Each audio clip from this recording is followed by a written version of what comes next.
Veremos a seguir comentários do estudo dirigido com relação à análise das demonstrações financeiras.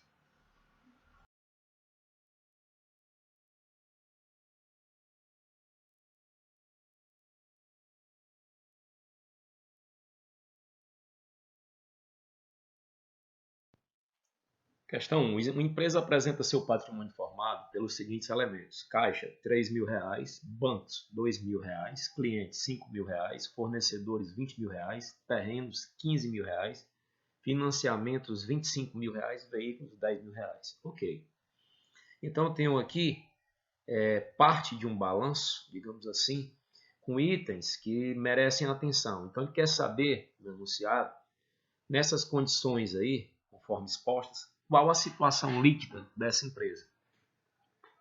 Olha, segregando as contas aí, ativo e passivo, no ativo eu tenho caixa, mais bancos, mais clientes, mais terrenos, mais veículos. Totalizando aí 3.000, mais 2.000, mais 5.000, mais 15.000, mais 10.000, fazendo R$ 35.000 de ativo.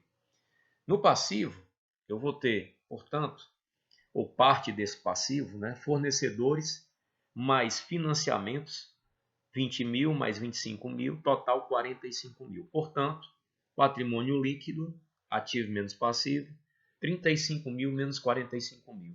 Professor, mas o ativo não é sempre igual ao passivo? Sim, o ativo é sempre igual ao passivo. Só que aqui ele não está com o passivo integral, é parte do passivo.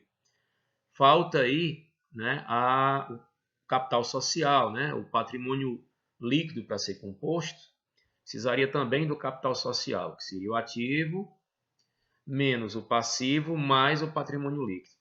Então, admitindo a conta aí, a situação líquida, é o que eu entendo que é bens mais direitos da empresa menos as obrigações parciais. Mas o patrimônio líquido, professor, não é uma obrigação? É, só quando reclamada. Só com aquelas duas condições que eu citei em sala de aula. Quando um dos sócios vem a falecer e o outro requer a parte dele, ou então quando há um fim dessa sociedade. Um dos sócios compra a parte do outro, ou o que tem interesse de vender, vende a parte dele, e aí o patrimônio líquido, ou capital social, ele é reclamado, ele é cobrado, ele é exigido.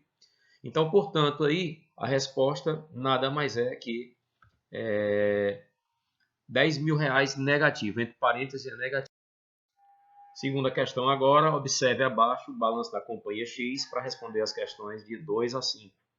O valor dos bens da companhia X o que eu entendo por bens?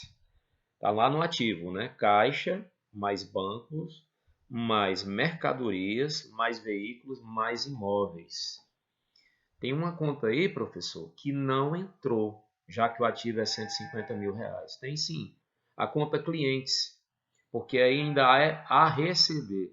Não é certa, Esses clientes foram vendas feitas, mas ainda não foram recebidas. Pode ser que pague, pode ser que não pague. Então, o valor dos bens aí da empresa, considerando que os clientes ainda não pagaram, é R$ 140.000. É a soma de 12.000 com 38.000, mais 50.000, mais 15.000, mais 25.000. Na terceira questão, pelo enunciado, ele pede o valor dos recursos de terceiros. Portanto, gente, valor dos recursos de terceiros é capital que não pertence à empresa, capital de outros, de terceiros. Então, entraria aí lá no passivo fornecedores, mais financiamentos e salários a pagar. Por quê? Porque capital sócio, reservas e lucros acumulados pertencem ao patrimônio líquido, pertencem lá ao capital societário, aos sócios da empresa. Ou o sócio, pode ser que tenha só um. Então, enfim, fornecedores, mais financiamentos, mais salário a pagar, perfazendo aí um total de R$ 90.000. Na quarta questão, o enunciado nos pede o valor do capital próprio. Portanto, o capital próprio é o capital dos sócios. E aí, o capital dos sócios já é o oposto do capital de terceiros. É o capital principal. Então, o que é isso? Capital próprio é a soma do capital social, mais as reservas, mais os lucros acumulados. Portanto, 45.000, mais 10.000, mais 5.000, perfazendo em um total de R$ 60.000. Muito cuidado com algumas informações e questões como essa. Na questão 2, ele pergunta o valor dos bens da empresa, né? E agora ele pergunta o valor dos recursos totais à disposição da empresa. Há uma diferença, né? Muita gente lá na questão 2 marcou como 150, todo ativo. E na verdade a conta clientes lá nos bens da empresa é uma conta duvidosa, é uma conta que requer uma inferência, né? Pode ser, na estatística, pode ser algo, mas pode também não ser. Pode acontecer e pode não acontecer. Conta de clientes, clientes compraram e vão pagar no decorrer do exercício a prazo, né? Então, provavelmente, eles podem atrasar, eles podem não pagar, né? Serem clientes inadimplentes ou clientes devedores incobráveis, ou seja, são aqueles que não pagam a conta, né? E aí agora ele pergunta o valor dos recursos totais à disposição da empresa. Se considerar agora que os clientes pagarão essas contas a prazo, então os recursos totais à disposição, ou seja, estarão ou estão à disposição da empresa, né? Caixa, mais bancos, mais mercadoria, mais clientes, mais veículos, mais imóveis, perfazendo agora 150 mil. Ou seja, são recursos, né, que estão à disposição, assim como um veículo pode estar à disposição, caso a empresa decida vendê-los. Né? Um imóvel ou os imóveis podem estar à disposição da empresa, caso a empresa resolva vender. Mercadorias, se a empresa quiser vender, né, decidir vender, estão à disposição. Como também a conta caixa, o que está no caixa da empresa e o que está lá no banco, né? Na conta corrente, o aplicado, enfim. Então, quando ele perguntar o valor dos recursos totais à disposição, tem que ter muito cuidado. Então, aí, o que está à disposição é o que pode ser convertido em moeda papel. Por essa razão, a resposta é 150 mil reais. Prestem atenção agora na questão de número 6. A companhia Tudo Faltando iniciou sua atividade em 1997. E em 31 de dezembro de 97, ou seja, o primeiro ano de exercício, foram apurados os seguintes dados contábeis. Então vejam agora que de receita ganha em 1997, ela teve 1.150.000. Despesa consumida em 1997, 895 mil reais. Receita recebida em 1997, 565 mil reais. Despesa paga em 1997, 490 mil reais. Pede-se qual o valor do resultado financeiro em 1997. Cuidado, gente. Resultado econômico, resultado financeiro. Resultado financeiro é diferente de resultado contábil, né? Ou resultado econômico. O resultado financeiro é realmente a receita efetiva menos a despesa efetiva, ou seja, o quanto a empresa realmente tirou ou recebeu no caixa. Então aí, para calcular o resultado financeiro e não o resultado contábil ou resultado econômico, tanto faz, você subtrai a receita recebida, ou seja, as receitas efetivas, menos as despesas pagas, as despesas efetivas. Receita recebida foi o que realmente ela recebeu, 565 mil, menos as despesas pagas de 490 mil, que foi o que realmente ela pagou, tirou do caixa. Então, 565 mil menos 490 mil dá um saldo aí positivo de 75 mil reais. Portanto, não tem nenhuma das opções, só cabe aí a opção nenhuma das respostas anteriores. Seguindo ainda no mesmo exemplo da companhia Tudo Faltando, veja que ele pede agora, na sétima questão, qual o valor do resultado econômico em 1997. Eu disse a vocês no slide anterior que resultado econômico é a mesma coisa que resultado contábil. Ou seja, o que foi registrado de receitas e despesas não é a mesma coisa do que realmente entrou ou saiu do caixa. Então aí, o resultado econômico ou o resultado contábil, estou dizendo a mesma coisa, é a diferença da receita ganha, registrada, menos a despesa consumida, registrada, em 1997. Portanto, 1.150.000 menos 895 mil, fazendo um total, um saldo de 255 mil reais. Vejam agora na oitava questão, que a companhia Tudo Faltando pergunta, né, o enunciado, qual o valor do saldo a receber em 31 de dezembro de 1997? Então veja só, ela já recebeu uma parte desse dinheiro, né? Ela recebeu 565 mil, né? Então ainda falta receber quanto?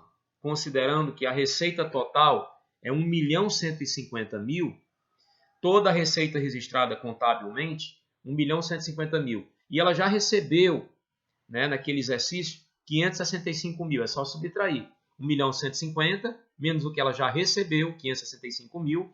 Total, 585 mil, opção A. A questão 9, o enunciado diz: qual o valor do saldo a pagar em 31 de dezembro de 1997? Olha só. Agora ele quer saber quanto é o saldo, ou seja, quanto a empresa ainda tem a desembolsar. Se a despesa consumida foi de 895 mil e ela já pagou, de despesa paga, 490 mil, é só subtrair. Se a despesa registrada, toda a despesa contabilmente registrada foi 895 mil, subtraindo do que ela já tirou do caixa, a despesa paga, efetivamente 490 mil, faz aí uma diferença de um saldo de 405 mil, opção C. Veja agora na questão 10, qual o resultado pelo regime de competência? Regime de competência é a mesma coisa que regime contábil, diferente do regime de caixa, né, o regime financeiro. O regime de competência é o registro contábil da receita ganha menos a despesa consumida, ou seja, todas as vendas, não importa se foram à vista ou a prazo, regime contábil. 1.150.000 menos as despesas consumidas. 1.150.000 menos 895 mil, um saldo de 255 mil reais é o resultado pelo regime de competência ou regime contábil, portanto, opção A. Vejam agora na questão 11ª, acompanha tudo faltando, e em seu enunciado pergunta: qual o resultado pelo regime de caixa? Ou seja, ele quer saber realmente qual a diferença das receitas efetivas menos as despesas efetivas. Ou seja, o que realmente entrou no caixa, receita recebida, subtrair de quem? Do que realmente saiu do caixa, as despesas pagas. Né? Então, 565 mil, subtraindo de 490 mil, que foi o que realmente entrou e saiu do caixa, dá um saldo positivo de 75 mil reais, ou seja, opção C, C de casa. Acho bom frisar esse slide aí. Observem, vejam vocês a análise criteriosa entre o regime de competência e o regime de caixa. Né? Muitas vezes, nós financistas queremos saber, e o empresário quer saber realmente qual é o lucro financeiro e não o lucro econômico. Porque o lucro financeiro, naquele período de um ano, ou mensal, né, nos dá uma resposta do fluxo de caixa efetivo, ou seja, a receita como entrada efetiva e a despesa como saída efetiva. Então veja aí, no regime de caixa, o lucro financeiro é de 75 mil reais. Ele recebeu efetivamente das vendas compostas contabilmente 1.150.000 à vista e a prazo.